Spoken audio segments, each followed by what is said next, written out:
மேலறை தியானம் மார்ச் மாதம் 22ஆம் தேதி 2026ஆம் ஆண்டு. எழுதியிருப்பவர் மெலானிசு வெட்ஸ், பென்சில்வேனியா, USA. தலைப்பு திறந்த கதவுகள். வாசிக்க வேண்டிய வேதப்பகுதி யாத்ராகமம் 3ஆம் அதிகாரம் 7ஆம் வசனம் தொடங்கி 14ஆம் வசனம் வரை.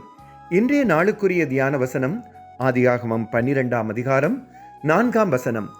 கர்த்தர் ஆபிரகாமுக்கு சொன்னபடியே அவன் புறப்பட்டு போனான், லோத்தும் அவனோடே கூட போனான். ஆபிராம் ஆரானை விட்டு புறப்பட்ட போது 75 வயதுள்ளவனாயிருந்தான். சிறு காயங்களுடன் ஒரு பூனை எம்மிடம் வந்து சேர்ந்தது. நானும் எனது கணவரும் அதை அன்புடன் பராமரித்து வளர்த்தோம்.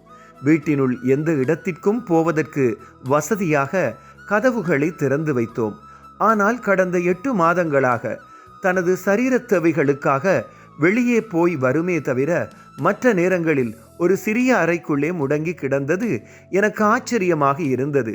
அதை பற்றி நான் சிந்தித்தபோது நானும் எனது வசதிகளுக்கும் பழகிய இடங்களுக்கும் ஒரு எல்லையை வைத்து அதற்கும் அப்பால் போகாமல் இருப்பது நினைவுக்கு வந்தது.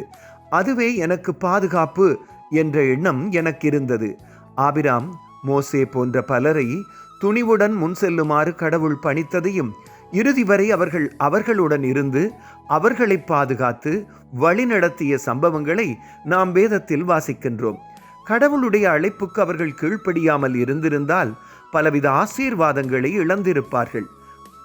ஒரு நாள் எமது பூனையையும் வீட்டின் அறைகளுக்குள் கொண்டு போய் கட்டில், கதிரை குஷன், மேசை ஆகியவற்றில் இருக்கச் செய்தும் முற்றத்தில் நடந்து திரியவும் விட்டோம். அது எம்மை நம்பியது. அடுத்த நாளிலிருந்து திறந்த கதவுகளின் ஊடாக போய் வர ஆரம்பித்தது. நாமும் கடவுளை நம்பி அவர் எம்மில் கிரியை செய்ய இடம் கொடுப்போம்.